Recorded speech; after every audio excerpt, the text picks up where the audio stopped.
Merci beaucoup d'être ici ce matin pour cette conférence de presse qui se tient ici dans les locaux de la SSJB de Montréal. Ce matin, nous allons entendre M. Gilbert Paquette, qui est le coordonnateur de CAP Indépendance. Ensuite, Mme Catherine Dorion, qui est artiste et auteure, nous fera part de ses commentaires. Et par la suite, Sébastien Ricard, que vous connaissez de l'Ocolocas, fera de même. Je veux aussi vous dire que ce sont les trois porte-paroles de la grande marche du 29 octobre de CAP pour l'indépendance. Merci. M. Paquette. Oui, alors je vais vous faire une courte déclaration en compagnie de mes collègues ici. Alors tout d'abord, je vous rappelle que le réseau CAP sur l'indépendance a été lancé à l'occasion de la Fête des Patriotes en mai dernier par un rassemblement qui a regroupé 1000 personnes. Actuellement, nous regroupons 22 organisations et on nous retrouve une dizaine d'organismes fondés par les jeunes, à côté d'organismes qui sont là depuis plus longtemps. Et ce regroupement intergénérationnel est un démenti flagrant à tous ceux qui prétendent que l'indépendance est l'affaire d'une génération.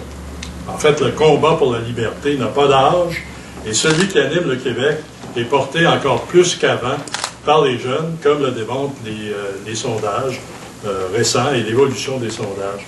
Les combats pour la démocratie, l'environnement, le développement durable, la culture et le français, la justice sociale et une autre mondialisation préparent l'indépendance et passent par l'indépendance. Et ils sont l'affaire de tous. Et pour les mener à terme, nous faisons une campagne citoyenne permanente pour l'indépendance, laquelle est nécessaire et urgente.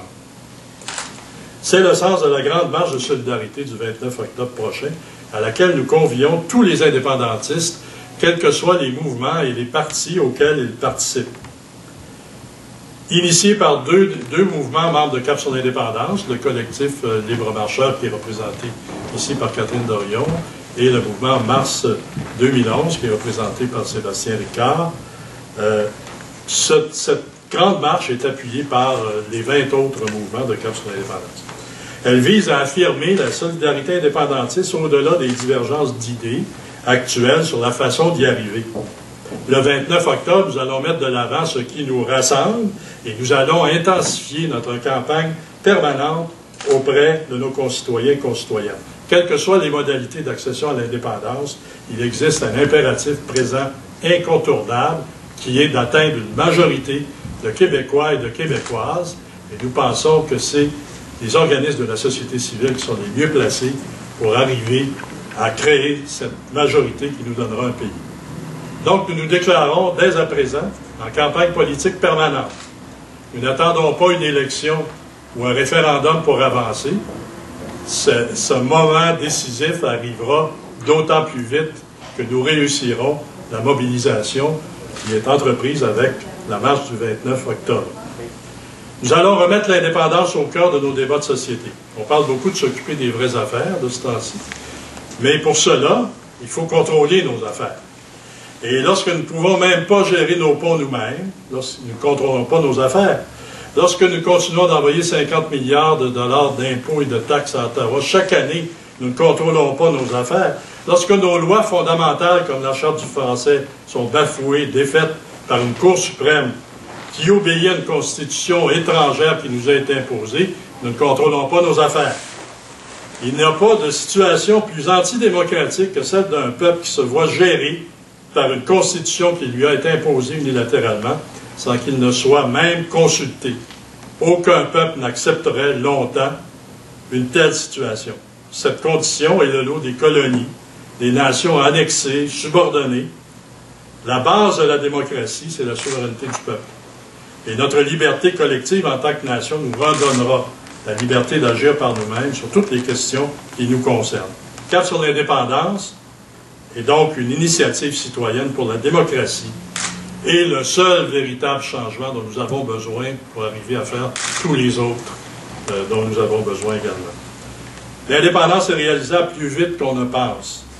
Si on regarde la morosité politique actuelle, on peut y opposer les 71 % de francophones, les 77 % de jeunes francophones qui se définissent comme Québécois d'abord, ou Québécois exclusivement, alors que nous étions 60 % au référendum de francophones a appuyé le oui en 1995. Et parmi eux, on retrouve un nombre croissant de citoyens issus de l'immigration. Donc, quoi de mieux qu'une marche de solidarité pour mettre fin à l'attentisme, au découragement, à la critique inefficace et au surplace. Que tous ceux qui ont le Québec à cœur nous rejoignent à Montréal samedi, le 29 octobre, à 13h30, à la Place du Canada, que nous allons rebaptiser Place de l'Indépendance. Et vers 15h30, nous terminerons la marche près de l'Hôtel de Ville de Montréal par une prise de parole citoyenne pour l'indépendance de notre pays. Donc, j'invite tous les Québécois à mettre avec nous le cap sur l'indépendance.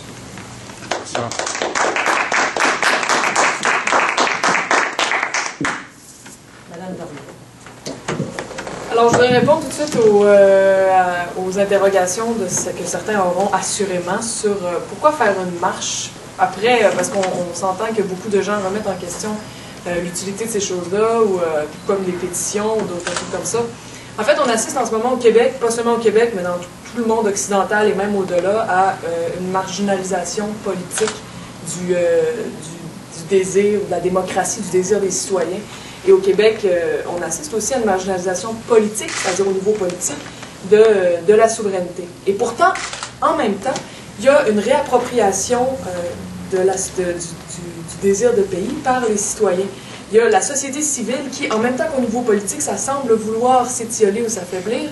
Il y a en même temps la société civile qui, je ne sais pas si c'est en lien, on l'étudiera dans plusieurs décennies et on le saura probablement, mais il y a une mobilisation citoyenne de plus en plus forte, de plus en plus affirmée, qui se crée en ce moment. Semaine après semaine, on voit des réunions, des mobilisations, des gens qui parlent des nouveaux projets, qui tout à coup osent sortir du placard, si j'ose m'exprimer ainsi, par rapport à la souveraineté. Parce que depuis 1995, on était peut-être un peu timide et un peu déprimé. Et là, on est en train d'assister au revers de ça. En fait, on ose sortir, en parler, ce qu'on n'osait pas faire il y a quelques années. Alors, la marche qu'on va faire le 29 octobre s'inscrit là-dedans. C'est une autre façon, comme il y en a des centaines, en ce moment on en voit souvent dans les journaux, d'exprimer cette réappropriation citoyenne-là du mouvement souverainiste. Et non seulement donc la marche est c'est dans le mouvement de la société civile qui se remet à parler de souveraineté, se remet à dire que la souveraineté est nécessaire, mais en plus, ça fait partie d'une mouvance qui, en ce moment, moi je trouve qu'il y a une mouvance mondiale qui va repartir et aider et pousser ce mouvement-là. Je ne sais pas si vous, pour ceux qui connaissent l'historien, le grand historien américain Howard Zinn, qui a écrit une histoire populaire des États-Unis, et qui dit, c'est sa thèse principale qui a été très reconnue, en fait, qui dit « Les grands mouvements de l'histoire ne sont pas créés par les politiciens, ils sont créés par les masses, ils sont créés par les mouvements populaires. » Que ce soit pour les droits civils, que ce soit contre la guerre au Vietnam, que ce soit le printemps arabe, l'histoire s'écrit par les citoyens. Et donc, encore une fois, la réappropriation citoyenne du mouvement souverainiste, c'est une bonne nouvelle. Alors, et en plus, dans cette nouvelle conjoncture mondiale-là, avec le printemps arabe, avec les manifestations qui se passent un peu partout dans le monde occidental aussi, le Québec s'inscrit là-dedans, et cette marche-là, du 29 octobre, s'inscrit là-dedans aussi. C'est une autre étincelle de ce qui est en train de se passer qui va nécessairement envahir le Québec dans les prochaines années. Alors, pourquoi une marche? Donc, il y a pour manifester la position souverainiste d'une partie grandissante de citoyens, mais c'est pas juste pour manifester ça aux autres Québécois, aux médias et à l'image du mouvement souverainiste, c'est aussi entre nous. En fait, tous ces éléments-là de la société civile qui se remettent à penser souveraineté, qui se remettent à parler de souveraineté, il faut qu'ils aient des lieux, des événements, des moments où se rencontrer pour, comme je disais tout à l'heure, sortir ensemble du placard puis dire oui, on a été gênés d'en parler, on a mis ça de côté un temps, puis là, non, entre nous, on s'entraîne, puis on en reparle, puis on s'affirme, et ça nous donne confiance, puis on a de moins en moins peur de dire « je suis souverainiste, je sais que j'ai raison, et voici pourquoi nous sommes ». Puis donc, c'est pour ça aussi qu'à la fin de la marche, on fait une assemblée citoyenne où des gens vont s'exprimer sur scène, comme d'habitude, comme pour les autres marches, de manière très colorée et très enlevée. Toute la marche, l'atmosphère, c'est très festif. C'est vraiment, il y a des familles, il y a beaucoup d'enfants, il y a beaucoup d'immigrants, ce qui est très, très agréable à voir. Donc c'est une espèce de mélange d'énergie qui représente assez bien la société québécoise, puis ça fait du bien à voir. Donc voilà, c'est une fête aussi pour les souverainistes qui, depuis trop longtemps, ont mis ça de côté, n'ont pas voulu en parler, ont trouvé trop déprimant d'avoir à s'intéresser à la chose. Là, la déprime, ben, c'est fini, on passe à autre chose. Alors voilà. Merci. Alors donc, c'est en tant que porte-parole du mouvement Mars 2011 que je suis ici aujourd'hui, puisque Mars 2011 est un des 22 organismes qui se retrouvent assemblés sous le parapluie du mouvement Cap sur l'indépendance. Depuis 6 mois, au Champ de Mars, derrière l'hôtel de ville, Mars 2011 tient des vigiles à 2 heures tous les samedis pour mettre en parole et en acte et en chair et en os et affirmer une indignation qui nous a porté à organiser cet événement-là et qui nous a fait durer aussi longtemps. Donc, un peu comme a pour objectif Cap sur l'indépendance, Mars 2011 a pour intention de faire une campagne permanente pour la souveraineté du Québec. Cap sur l'indépendance, c'est un des assises de Cap sur l'indépendance, et je pense qu'il est important de dire aux Québécois qu'il ne se passera plus un jour sans rappeler cette évidence que nous allons parler sans arrêt d'indépendance, parce que parler d'indépendance au Québec, c'est parler de démocratie. Et parler de démocratie, c'est interpeller l'ensemble des citoyens du Québec. Tous sont concernés par cette question essentielle. Dans quelques jours après notre assemblée, notre marche du 29 octobre, le 4 novembre 2011, il y aura exactement 30 ans qu'a eu lieu la fameuse nuit des longs couteaux, où s'est produit finalement ce rapatriement unilatéral dont M. Paquet faisait référence tout à l'heure, qui est un événement sans précédent dans l'histoire du Québec et qui est un événement qui consacre qui consacre le déni démocratique du Québec. C'est-à-dire que depuis 30 ans, le Québec vit dans un non-lieu constitutionnel. Cette absence de cadre dans lequel le Québec se trouve depuis 30 ans confine à une incohérence dont on voit partout les effets dommageables et désastreux. Marcher pour l'indépendance le 29 octobre, c'est marcher donc fondamentalement pour une démocratie réelle au Québec. Catherine faisait référence à tous ces mouvements citoyens qui essaiment partout au Québec. Tous ces citoyens-là et tous ces mouvements-là et tout ce désir-là qu'on observe partout doit être coordonné et rassemblé autour d'une même notion qui est celle de la démocratie, qui est intimement liée au désir d'indépendance des Québécois. Donc moi je crois que derrière l'artiste, le politicien, le sans-abri, le plombier, le col bleu, le col blanc, n'importe quoi se cache derrière ces métiers-là, et c'est un citoyen et une citoyenne absolument concernés par le devenir de sa société, son avenir, de sa collectivité.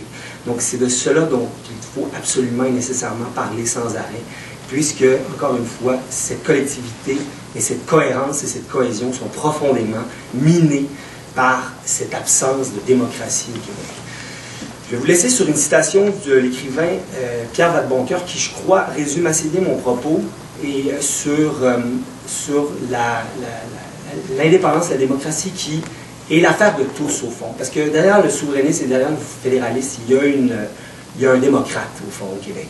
Et s'il y a une chose sur laquelle il y a une unanimité au Québec, c'est bien sur ce refus de signer cette constitution-là qui dure depuis 30 ans. Moi, je pense que cette unanimité-là, elle est le gage d'une concorde et d'une réunion et d'une rencontre possible. Et moi, je pense que le 29 octobre, c'est pas seulement les souverainistes qu'on invite, c'est absolument tous les Québécois qu'on invite à la marche du 29 octobre. C'est pas une marche de souverainistes, c'est une marche de Québécois. Et c'est important de dire ça, c'est fini les appellations souverainistes, fédéralistes. Nous sommes tous des gens qui aspirons à vivre dans une saine démocratie, ce qui nous manque cruellement, et encore une fois, ce qui est absolument dommageable, ce manque-là est absolument dommageable pour nous. La citation de Vadeboncoeur va comme suit. « Un drame se joue. Le Québécois est celui qui vit ce drame sur tous les modes possibles. Il est pour l'indépendance, ou bien il croit être contre, mais il la vit. Il se solidarise ou il refuse, mais l'agitation du fond des choses qui le concernent fait partie de son expérience. Il se sent inclus, exclus, amis, ennemis, mais c'est par rapport à quelque chose qui effectivement travaille. Donc c'est l'esprit qui devrait à l'avenir prévaloir sur la cabale et la partisanerie qui ont considérablement nui à la cause de l'indépendance, à la pédagogie essentielle de celle-ci. C'est cet esprit qui animera notre marche et notre assemblée du 29 octobre. Merci.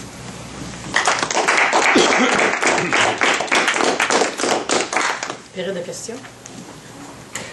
Est-ce que c'était tout à fait clair? Oui, bon, ben, merci beaucoup d'être venu et on procédera à des entrevues individuelles par la suite. Merci. Merci.